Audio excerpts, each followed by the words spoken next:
guys, it's Stephen at the Flat Earth Continuum, and the following interview is cut short, unfortunately. I went back to the camera, because I only get 20 minutes of recording time. I went back to the camera, I thought I'd pushed record, but I've obviously not done that, and so I've missed the whole second half of the conversation. I'll play what we've got here. These guys were really clever. They were a lovely bunch of guys, you know, they were kind of up for a bit of a laugh and stuff. I'd kind of wandered up to them, they were sporting and stuff on the beach, you know, I kind of wandered there and gave them this crazy flat earth talk. And I think I kind of caught them off guard a little bit, but they were really sharp. All credit to them, man. They were, you know, there was some common sense in them. And they were kind of questioning and kind of puzzling the thing out, and they were patient. And so if any of you guys watch this, because I know that gave you my channel name, if you guys watch this, thanks very much for taking the time. And I know that you guys will have your opinion and I have my opinion, but I hope that maybe kind of sets you off with a better understanding of, you know, how to listen, take other points of view, and to be able to have a really good adult discussion. And you guys acquitted yourself better than most adults that I speak to. You know, you guys were adults. I don't mean that you're not adults, but I just mean that more mature people. You might see that on my channel from time to time. But, thanks very much for the chat and stuff, guys. Shame that I didn't get the back end of the conversation. But again, thanks for taking the time. Cheers. Sorry, I never even asked what everybody's names was. I'm Stephen, by the way. Greg. Chris. Ross. Aaron. Nice to meet you guys. I'm going to start with some basic questions, right? These are really, really nice and simple. The purpose of these questions is to kind of get an idea of your core beliefs, right? You can answer just all at the same time. Doesn't matter. We'll capture everything anyway. So, wealth or happiness? Happiness. Wealth. It's capitalist. Wisdom or youth? Wisdom. Youth. Yeah, youth. Youth is nice, man. It's nice for a while. Doesn't last though. Nah. Being or becoming? Being. Becoming. Being. Evolution or creation? Evolution. Interesting. Imagination or reality? Imagination. Reality. Government or self-rule? Pardon? Government or self-rule? Government. Self-rule. Government. What it means. Freedom of speech or censorship? Freedom of speech. Education or common sense? Common sense. Yeah, Good. A comforting answer or the truth? Truth. Right. Can I ask you guys if you trust the government? No. Aye. You're the only person I've asked that said that. Can I ask you why you don't trust the government? Why wouldn't I?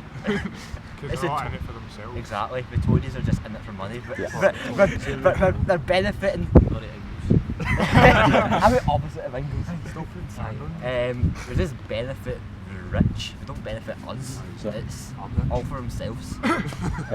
So I'll just for the camera again, because I know that I spoke about cognitive dissonance before I turned the camera on, but just to redefine cognitive dissonance. So cognitive dissonance is this situation where you can be taught something your whole life, and then somebody comes along and shows you something which contradicts that.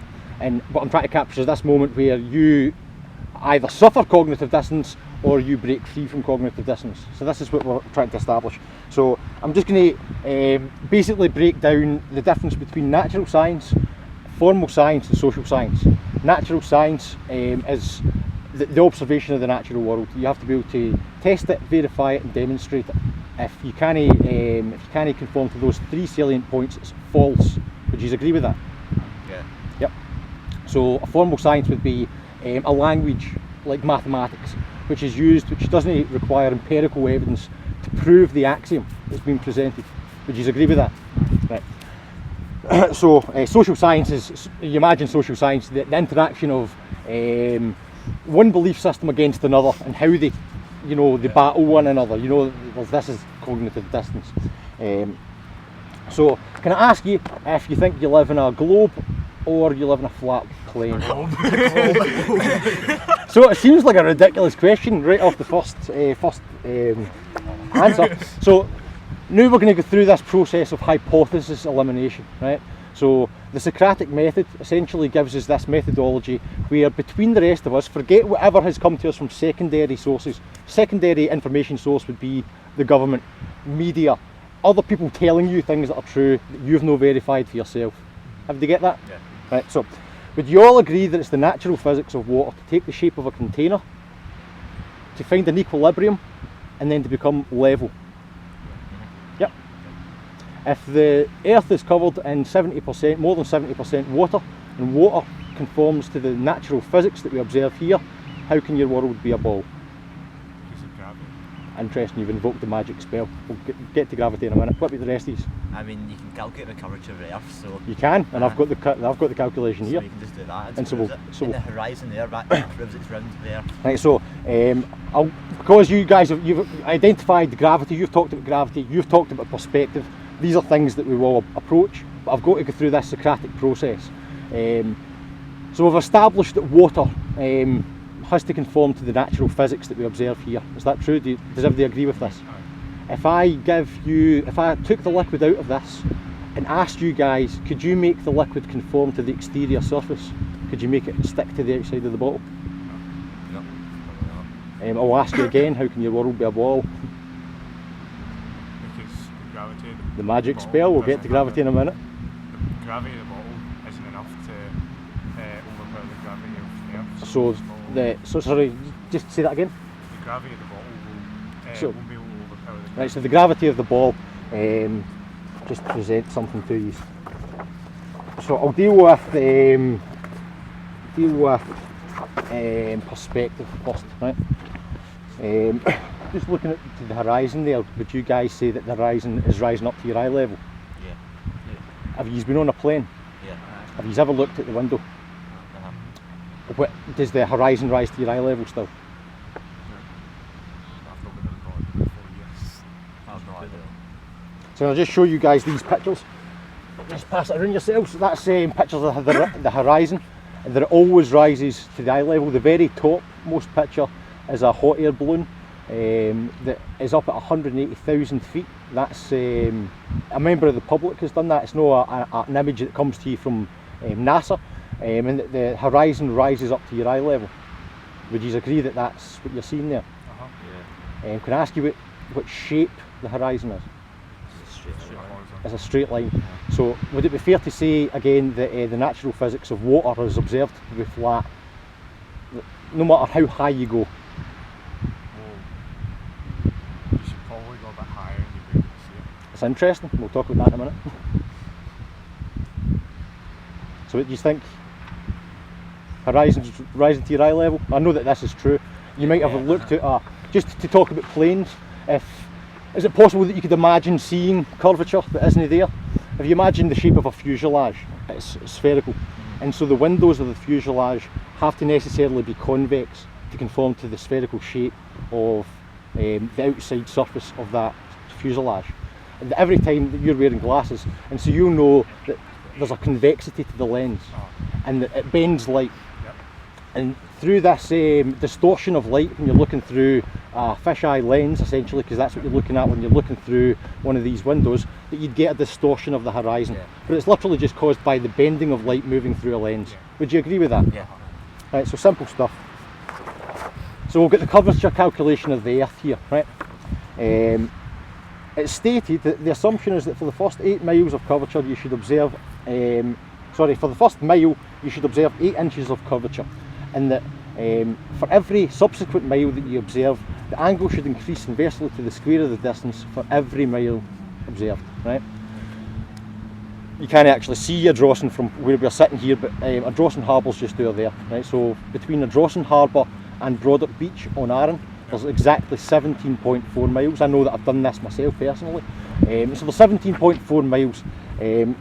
Over that kind of distance, this is the curvature that should be present, and so you should not be able to see Broddock Beach from Ardrossan. It should be 266 feet behind the alleged curve of the world.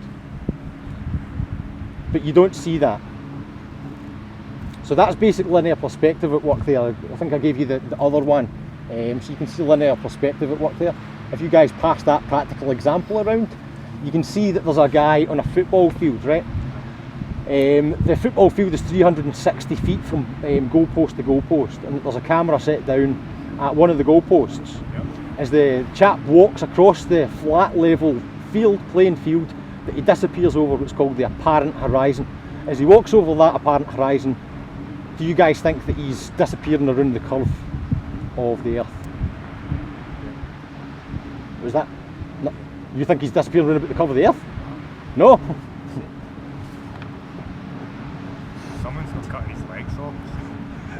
So that's natural perspective. You're looking at there, you imagine Ailsa Craig, you can see it in your real world observation. Can you see the shoreline? Barely, yeah. I mean, we can see something, but I couldn't discern without bringing it into my field of perspective using a telescope, whether or no I can see the actual beach. Would you say that if you can see the beach, and it doesn't conform to the curvature calculation, I would say that there wasn't any curvature. What would you guys think about that? I would say that since we're higher up, you could probably see farther. Right, so your elevation, that's exactly why linear perspective works in the first place. This is, if I stand up, there's a distance between my feet and my eyes. My eyes see, my feet don't. And so when I'm looking out to the horizon, there's an angle. So that's the farthest point, and there's an angle between that farthest point. It creates a triangle. And so your horizon always rises to your eye level. And so if you're on a spherical world, we'll get to the spinning movement in just a little second. If you're on a world that's spherical, as you rose up from that surface, the horizon would necessarily have to go down. Would you agree with that? Yeah. But you'd probably see what looked more like, you probably wouldn't see a three-dimensional effect, you'd probably see a two-dimensional effect, and it would look more like a plate. However, that's still perspective. You know, we're still dealing with angles and perspective.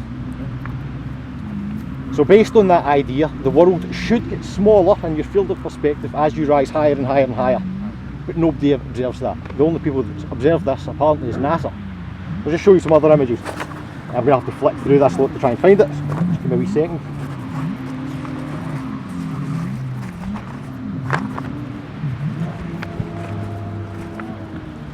Sorry, this is a nightmare trying to find this stuff. So here are official NASA images of the globe. Is there any inconsistencies that you can notice? That again, these are official NASA images. These come to us from this secondary source that makes us believe things that might not necessarily be true. So can you observe any inconsistencies in the photographs? What's that? The placement of continents. The placement of continents is definitely a little bit off. Yeah. If you look at, see the second globe in from your side, from this side, so the second globe in, the two on the, I'll just come out, sorry. So these two here, so this continental landmass is America, right? You can see the Gulf of Mexico, there's the Gulf of Mexico. You notice that there's a serious ambiguity between the size. That America is pictured massive, it's huge, you could never fit all of the continents onto the globe if America was really that size. Just looking at perspectives and not just... It'd be an interesting idea if, imagine you moved away from the world, the continents would have to scale in their size, they would never appear to be much larger. The only type of effect that you'd see visually is a thing called foreshortening, and that right now you can see my whole arm, but as I turn it towards you, you see less and less of the length of my arm, and so that's not what we're observing there, that's not foreshortening. And so what we're looking at here is a purposeful distortion of the image.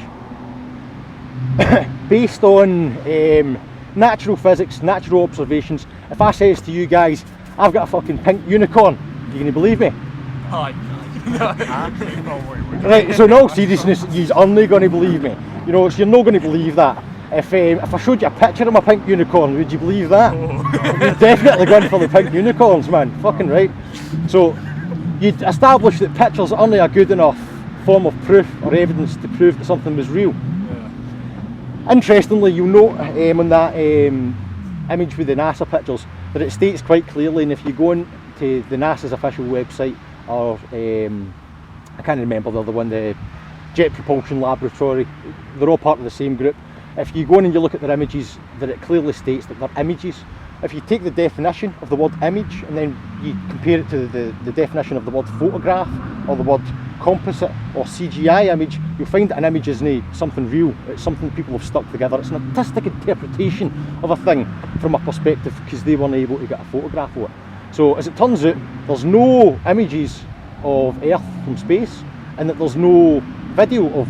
It's all CGI, all composites, and it tells you in the NASA channel. So, because it's quite interesting to see you smiling and laughing there.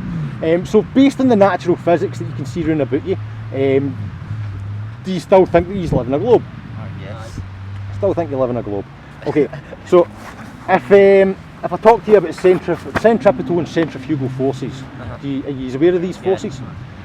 So essentially what happens is you've got a thing that spins, and anything on that surface will be essentially thrown from it, depending, if you imagine what's that fairground ride, is it the wall pushes you against the wall, and so it pushes you back. Do you observe those things in the world?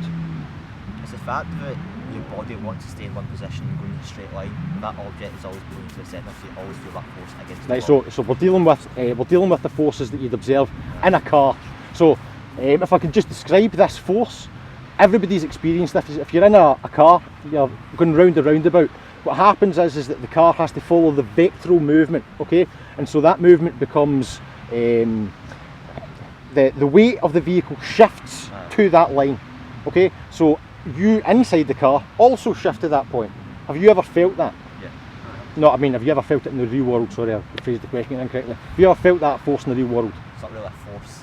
It's only a force, it's a fictitious force unless you're in a moving reference frame.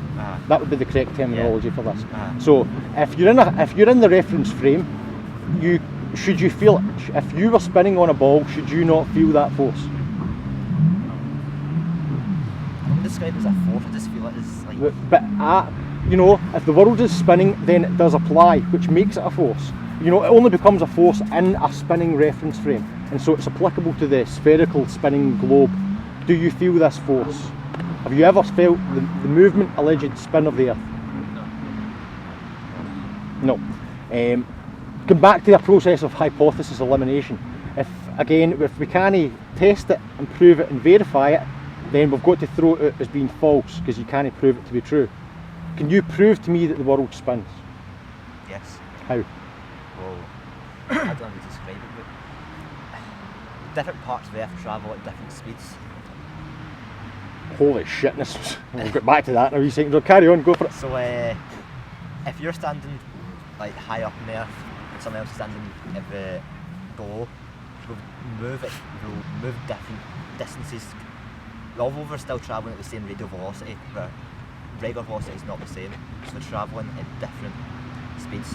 Therefore we're travelling... We're travelling different distances, but they'll be travelling at the same speed.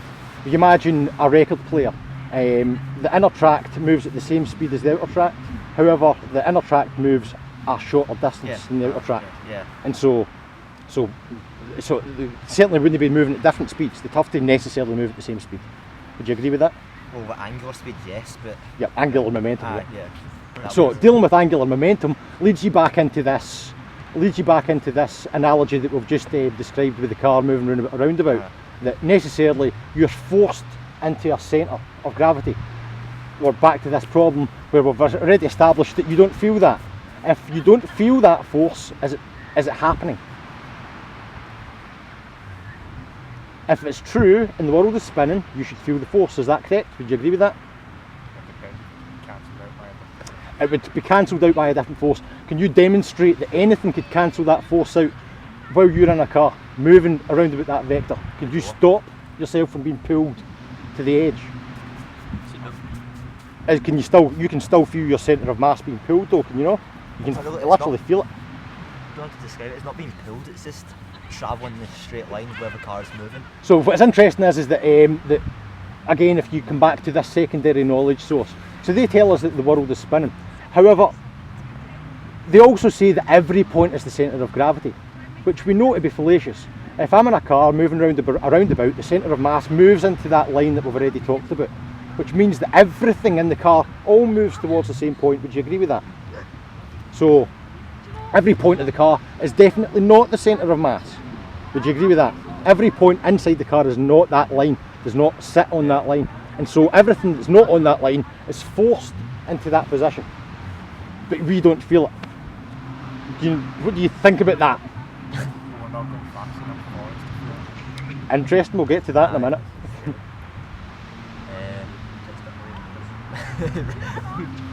So again, the entire purpose of this is that we're dealing with the cognitive dissonance, that we've been presented with things our whole life, and that when I present you information and evidence that contradicts this, what the reaction to this is. So again, for the third time, do you still think that you live in a bar? Yes. Still think you live in a bar? Exactly. So again, back to this, back to simple process of hypothesis elimination. If you can't prove that it's true, is it true? I think that there's a maxim. Sherlock Holmes said this, or Sir Arthur Conan Doyle, who wrote Sherlock Holmes: eliminate the impossible, and whatever remains, no matter how improbable, must therefore be the truth.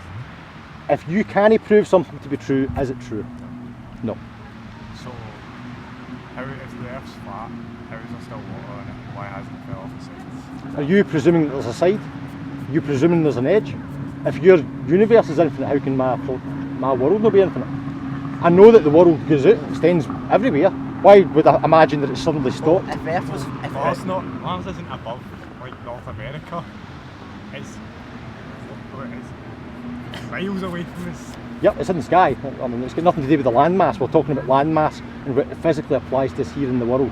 But you're talking about really, I'd put this to you, right? So, do you know anything about the spinning electromagnetic field? So there is something spinning, I feel that. but it's an electromagnetic field. I'd put it to you that the world has got a magnetic field. Who agrees with that? yeah.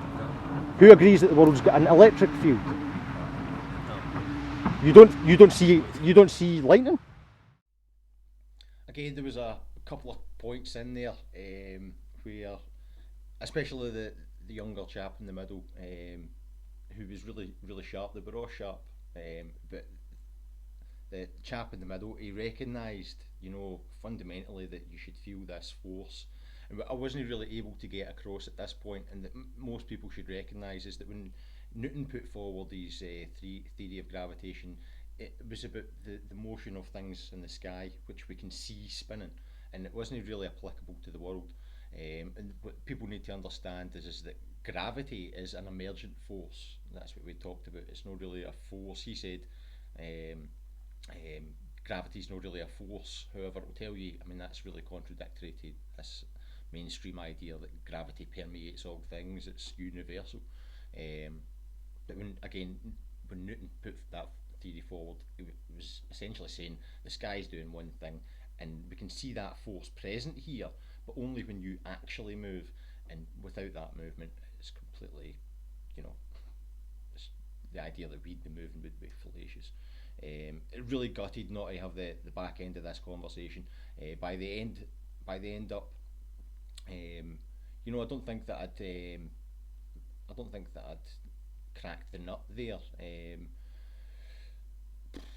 There was kind of dead set by the end that it was still definitely a globe. There was definitely, I could see the wheels turning, and they were kind of thinking about it and stuff, and they'd probably go and think about this a little bit more, and they'll probably understand it better now as a conversation for adults, and that we're not dealing with simple ideas. The idea of the shape of the world is something that people have argued about since people have been here, so it's a really legitimate conversation to have, and profoundly it's shaped human history, so it's definitely not something that we dismissed just out of hand without real scrutiny, and that journey, that process of discovery, of learning things, really starting to understand how they work. It's a beautiful thing, man. But anyway, guys, thanks very much for watching, and I'll see you for the next one. Bye.